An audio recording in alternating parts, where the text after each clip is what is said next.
दोस्तों, मैं संदीप जोशी फिर से एक बार आप सभी का स्वागत करता हूं आपके अपने YouTube चैनल मार्केट गुरु फाइनेंशियल ट्रेनिंग सेंटर पे। दोस्तों, आज के इस वीडियो में म्यूचुअल फंड सीरीज के तीसरे पार्ट में हम म्यूचुअल फंड के और स्कीम्स के बारे में जानकारी लेने वाले हैं। इसके पहले वीडियो में हमने इक्विटी, डेट और अदर स्कीम्स के बारे में डिस्कस किया था। अभी इस म्यूचुअल फंड के अंदर हम इक्विटी से ही जुड़े हुए और कुछ स्कीम्स के बारे में चर्चा करेंगे। तो दोस्तों, सबसे पहले तो ये जानते हैं म्यूचुअल फंड जो स्कीम्स हमें ऑफर करता है उसमें हमारे जो इन्वेस्टमेंट ऑब्जेक्टिव्स होते हैं उन्हें कंसीडर करता है और उसमें से एक हमारा इन्वेस्टमेंट ऑब्जेक्टिव होता है कैपिटलाइजेशन वाइज कंपनी के अंदर इन्वेस्टमेंट करना।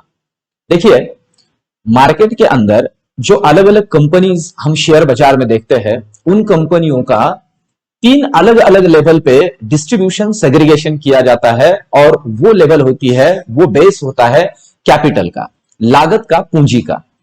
नॉर्मली कंपनीज को तीन अलग अलग टाइप्स में बांटा जाता है उनके कैपिटलाइजेशन वाइज, जिसमें सबसे पहला जो टाइप कंसिडर किया जाता है लार्ज कैप।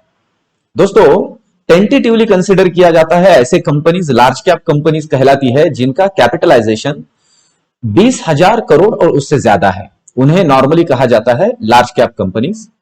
फिर आती है mid cap companies. Mid cap जिनका कैपिटलाइजेशन, जिनकी लागत, जिनकी पूंजी मध्यम टाइप की होती है, जिसका नॉर्मली टेंटेटिवली जो रेंज कंसिडर किया है वो 5,000 करोड़ से 20,000 करोड़ के बीच में होता है।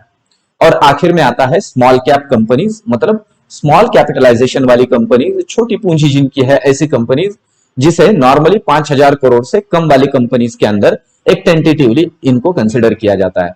तो दोस्तों, हम चाहते हैं कि हमारी इन्वेस्टमेंट अगर इस तरह की अलग अलग तीन टाइप की कंपनीज में हो, लार्ज कैप, मिड कैप और स्मॉल कैप, तो म्यूचुअल फंड ने इन अलग अलग कैपिटलाइजेशन वाइज कंपनी के बेसिस पे भी हमें अलग अलग स्कीम्स भी अवेलेबल करके दी है। Large cap mutual fund scheme, small cap mutual fund scheme और mid cap mutual fund scheme.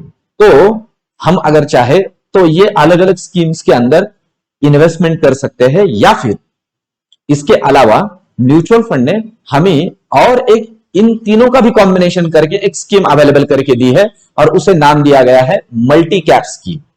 इसका मतलब होता है, जैसे हमने म्यूचुअल फंड के इसके पहले पार्ट में एक हाइब्रिड स्कीम का टाइप देखा था, बैलेंस इक्विटी और डेट का कॉम्बिनेशन, वैसे ही स्मॉल कैप, मिड कैप और लार्ज कैप, इन तीनों कंपनीज के कॉम्बिनेशन से एक स्कीम हमें म्यूचुअल फंड ऑफर करता है जिसे नाम दिया गया है मल्टी कैप स्कीम। देखिए दोस्तों, इस स्कीम के लिए म्यूचुअल फंड ने रिसेंटली कुछ रूल्स चेंज किए हैं या फिर गाइडलाइन दी है, इशू की है, और वो ये है कि मल्टी कैप स्कीम के अंदर जो हम इन्वेस्टमेंट म्यूचुअल फंड को देने वाले हैं, म्यूचुअल फंड के लिए एक कंपलसरी है कि 75% इन्वेस्टमेंट शेयर मार्केट में, मतलब इक्विटी क्लास में होनी चाहिए। और उसमें भी ये जो तीन टाइप्स है कैपिटलाइजेशन वाइज कंपनीज के, लार्ज कैप, मिड कैप और स्मॉल कैप, इन तीनों में 25, 25 और 25% इन्वेस्टमेंट होनी ही चाहिए। ये कंपलसरी सेबी ने इसके रिगार्डिंग अभी एक नया नोटिफिकेशन जारी किया है। तो इन्हें हम कहेंगे मल्टी कैप, मतलब तीन अलग अलग कैपिटलाइजेशन वाली कंपनियों का कॉम्बिनेशन। ठीक है। अब इसके अलावा म्यूचुअल फंड हमें और एक स्कीम ऑफर करता है जिसे नाम दिया गया है फ्लेक्सी कैप। फ्लेक्सी कैप दोस्तों, इसके नाम में ही वैसे मीनिंग है फ्लेक्सिबिलिटी। यहां फ्लेक्सिबिलिटी है, यहां इलास्टिसिटी है, यहां लिवरेज है, यहां ये इस तरह का म्यूचुअल फंड के फंड मैनेजर को एक फ्रीडम दिया गया है कि फंड मैनेजर तीन अलग अलग कैपिटलाइजेशन वाले कंपनीज के अंदर फ्लेक्सिबिलिटी रख सकता है इन्वेस्टमेंट के लिए। मतलब जैसे मल्टी कैप के अंदर 25, 25, 25 हर एक कैपिटलाइजेशन में इन्वेस्टमेंट करना कंपलसरी है। लार्ज कैप में 25, मिड कैप में 25 और स्मॉल कैप में 25। उस तरह का इन्वेस्टमेंट का कोई पर्टिकुलर क्राइटेरिया फ्लेक्सी कैप के लिए नहीं है। दोस्तों, फ्लेक्सी कैप के लिए सिर्फ इतना ही कहा गया है कि 65% पोर्शन इक्विटी में, मतलब शेयर मार्केट में होना चाहिए, और फिर उसका ओवरऑल एलोकेशन किस तरह से करना है वो फंड मैनेजर डिसाइड करेगा। मतलब अगर आने वाले दिनों में लार्ज कैप के अंदर ज्यादा अपॉर्चुनिटी है, there is a possibility to earn a more income from the large cap companies, तो म्यूचुअल फंड का फंड मैनेजर लार्ज कैप में ज्यादा एलोकेट करेगा, जो भी AUM है, असेट अंडर मैनेजमेंट है उसे। अगर उसे लगता है मिड कैप में ज्यादा अपॉर्चुनिटीज है तो मिड कैप में, अगर स्मॉल कैप में है तो स्मॉल कैप में। इसका मतलब है फंड मैनेजर मार्केट की अपॉर्चुनिटीज के हिसाब से जो ओवरऑल फंड है उसे स्मॉल कैप, मिड कैप और लार्ज कैप में एलोकेट करेगा और रीबैलेंस भी करेगा, इसलिए इसे फ्लेक्सी कैप कहा गया है। और दोस्तों एक यहां बात और ध्यान लेने जैसी है कि मल्टी कैप और फ्लेक्सी कैप में और एक डिफरेंस है कि फ्लेक्सी कैप ये लेस रिस्की होते हैं रदर देन मल्टी कैप। क्यों? क्योंकि देखिए स्मॉल कैप, मिड कैप और लार्ज कैप में और एक बात ध्यान देनी जैसी है, और वो ये कि लार्ज कैप कंपनीज के अंदर इन्वेस्टमेंट जो है वो लेस रिस्की मानी जाती है, क्योंकि लार्ज कैप कंपनीज है उनकी इनकम प्रॉस्पेरिटी, इनकम पोटेंशियलिटी और ओवरऑल परफॉर्मेंस जो होती है वो बहुत अच्छी होती है। दूसरा, मिड कैप जो होता है वो मॉडरेट रिस्क मानी जाती है, क्योंकि मीडियम कैपिटलाइजेशन है, और जो स्मॉल कैप होती है उनका रिस्क ज्यादा माना जाता है क्योंकि उनका कैपिटल कम होता है। तो उस हिसाब से अगर मल्टी कैप कैपिंग लगाता है, मतलब कंपल्शन करता है कि 25 25 25 करना ही पड़ेगा, तो मतलब स्मॉल कैप के अंदर भी 25% का पोर्शन उसके अंदर इन्वेस्टमेंट करना ही पड़ता है। पर फ्लेक्सी कैप में ये जरूरी नहीं है। फ्लेक्सी कैप मोर लार्ज कैप ओरिएंटेड होते हैं rather than multi cap. So that's why flexi cap थोड़े कम रिस्की भी होते हैं और प्रॉफिटेबिलिटी के पॉइंट ऑफ व्यू से थोड़ा, जिसे हम कहते हैं बैलेंस्ड होते हैं, या फिर हम कह सकते हैं कि एक स्टेडी इनकम इनसे जनरेट होता है, उन्हें हम कहेंगे फ्लेक्सी कैप। और दोस्तों इसके अलावा और एक डिस्टिंक्शन इन दोनों में किया जा सकता है इनके ओवरऑल स्ट्रक्चर से रिलेटेड। जैसे फ्लेक्सी कैप के अंदर मिनिमम 65% इन्वेस्टमेंट इक्विटी मतलब शेयर मार्केट में करने के लिए कंपल्शन है, वहीं मल्टी कैप के अंदर 75% है। इसके अलावा फ्लेक्सी कैप के अंदर कैपिटलाइजेशन सिलेक्शन में फ्लेक्सिबिलिटी है, कैपिटलाइजेशन के परसेंटेज ऑफ इन्वेस्टमेंट में फ्लेक्सिबिलिटी है। मतलब फंड मैनेजर चाहे तो लार्ज कैप में ज्यादा पोर्शन और मिड कैप में थोड़ा कम और उससे भी कम स्मॉल कैप में रख सकता है, या फिर इसे उल्टा भी कर सकता है, वो मिड कैप के अंदर थोड़ा कम और स्मॉल कैप के अंदर और बहुत ज्यादा, सबसे ज्यादा स्मॉल कैप में, और लार्ज कैप के अंदर सबसे कम। मतलब जैसे मार्केट अपॉर्चुनिटी है वो कैपिटलाइजेशन को चेंज कर सकता है अपने मन से। ठीक, इसके अलावा मल्टी कैप के अंदर ये फ्लेक्सिबिलिटी अवेलेबल नहीं है क्योंकि कैपिंग है। कैपिंग का मतलब कंपल्शन है, 25% करना ही पड़ेगा हर एक असेट क्लास में। So there is no any flexibility in a multi cap. इसके अलावा जैसे अभी चर्चा की है कि ये जो है ट्रू फ्लेक्सिबल है फ्लेक्सी कैप, और वही मल्टी कैप फ्लेक्सिबल तो है नहीं। इसके अलावा इसमें फ्लेक्सी कैप के अंदर कोई बैलेंसिंग नहीं होती है कैपिटलाइजेशन की, और एक अच्छी बात है दोस्तों ये कि कैपिटलाइजेशन का बैलेंसिंग नहीं है। इस वजह से जो फंड मैनेजर होता है उसे फ्लेक्सिबिलिटी होती है, उसे फ्रीडम होता है कि मार्केट के कंडीशन के हिसाब से, अपॉर्चुनिटी के हिसाब से वो फंड को एलोकेट करे अलग अलग कैपिटलाइजेशन में और रीबैलेंस करे। वहीं ये फ्लेक्सिबिलिटी या ये फ्रीडम मल्टी कैप के अंदर नहीं होता है। क्यों? क्योंकि जो एक्सपोजर है, जो इन्वेस्टमेंट है, वो पहले से ही डिसाइडेड है कि 25% का मिनिमम करना ही पड़ेगा। That's why there is a less flexibility, there is a less freedom to the fund manager to allocate fund in a multi cap. तो इस दोस्तों इसके अलावा म्यूचुअल फंड हमें और एक स्कीम अवेलेबल करके देती है मार्केट के अंदर, उसे कहा जाता है डायनामिक एसेट एलोकेशन। देखिए दोस्तों अभी जो हमने देखा कैपिटलाइजेशन वाइज 3 अलग अलग टाइप म्यूचुअल फंड के पास अवेलेबल है, small cap, mid cap, large cap, तीनों का कॉम्बिनेशन मल्टी कैप, और इसमें भी कॉम्बिनेशन के अंदर मार्केट के अपॉर्चुनिटी के हिसाब से फ्लेक्सिबिलिटी के लिए फ्लेक्सी कैप। अब इसके अलावा एक स्कीम हमें म्यूचुअल फंड ऑफर करता है डायनामिक एसेट एलोकेशन। देखिए डायनामिक एसेट एलोकेशन जो हमने बैलेंस्ड फंड ध्यान में लिया था, समझ लिया था, डिस्कस किया था पहले वीडियो में, वो बैलेंस फंड के अंदर जैसे इक्विटी और डेट का बैलेंस होता है, इसके अंदर डायनामिक होता है, बैलेंस नहीं होगा।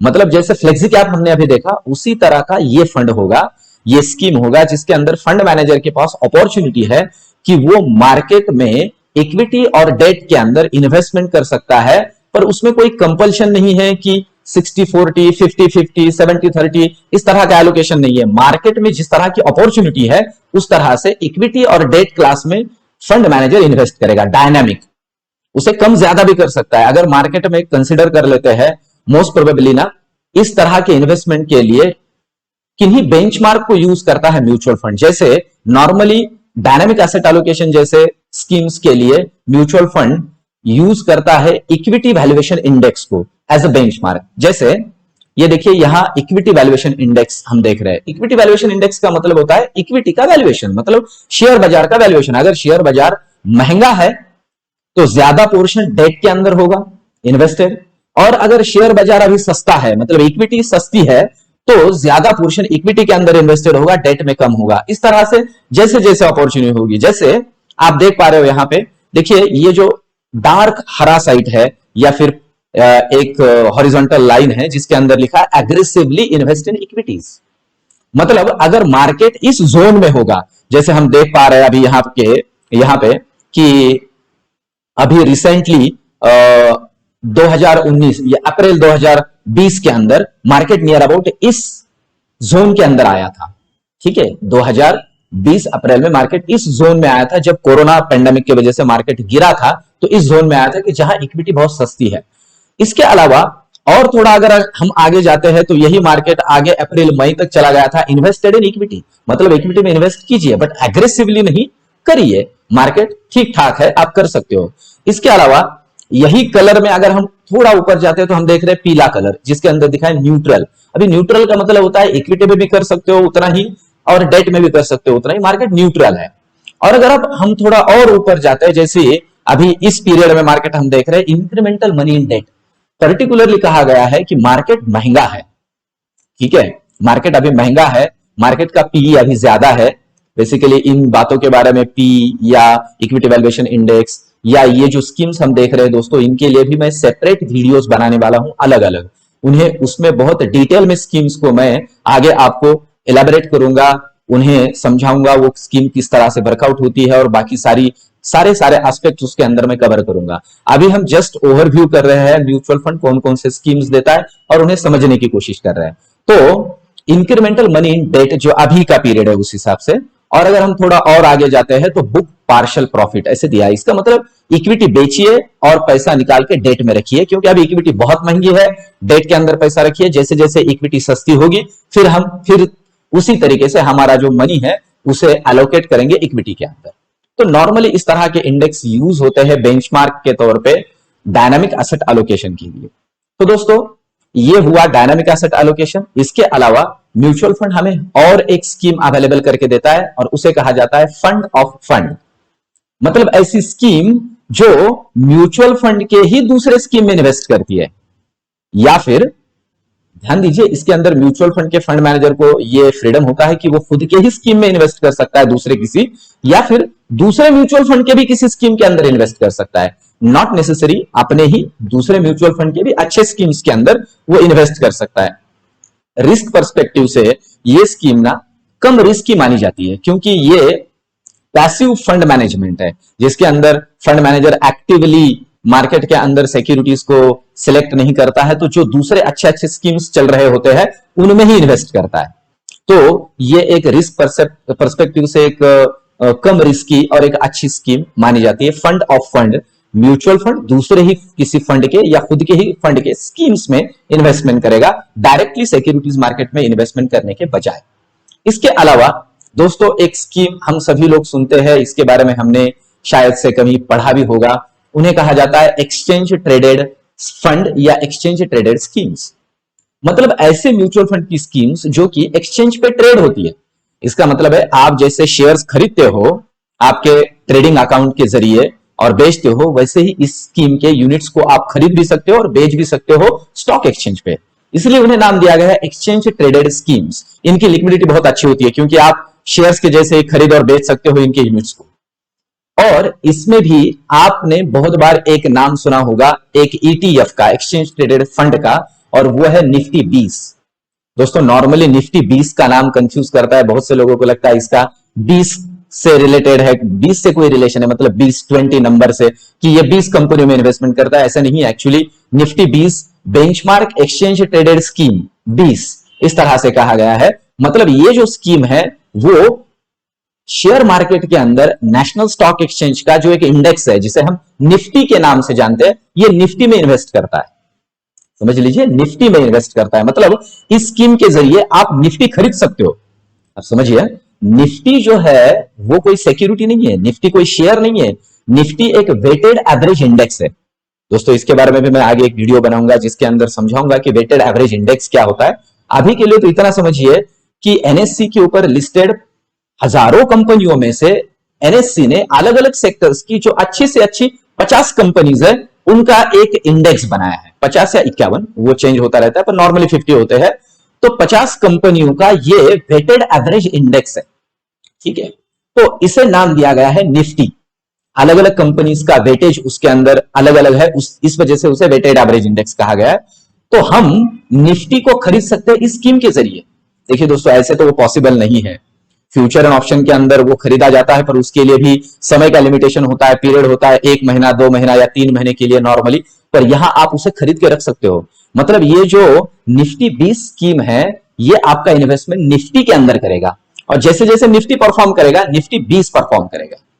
तो दोस्तों इस तरह से म्यूचुअल फंड अलग अलग इन्वेस्टमेंट ऑप्शंस हमारे लिए अवेलेबल करके देता है, आपकी मेरी जरूरतों के हिसाब से, ऑब्जेक्टिव के हिसाब से, जो भी हमारे गोल्स है उनके हिसाब से, और ओवरऑल हमारे रिस्क एपेटाइट के हिसाब से, हम कितना रिस्क ले सकते हैं उसके हिसाब से। तो दोस्तों इसी तरीके से और म्यूचुअल फंड की स्कीम्स के बारे में हमें चर्चा करनी है, पर इस सीरीज के अगले वीडियो में। तब तक के लिए आप सभी लोगों का धन्यवाद। और एक छोटी सी फिर से एक बार विनती, इस चैनल को सब्सक्राइब कीजिए, बेल आइकन को प्रेस कीजिए, और ये वीडियो आपके ज्यादा से ज्यादा दोस्तों रिश्तेदारों तक पहुंचाइए, इसे शेयर कीजिए। मिलते हैं अगले वीडियो में, तब तक के लिए नमस्कार, धन्यवाद।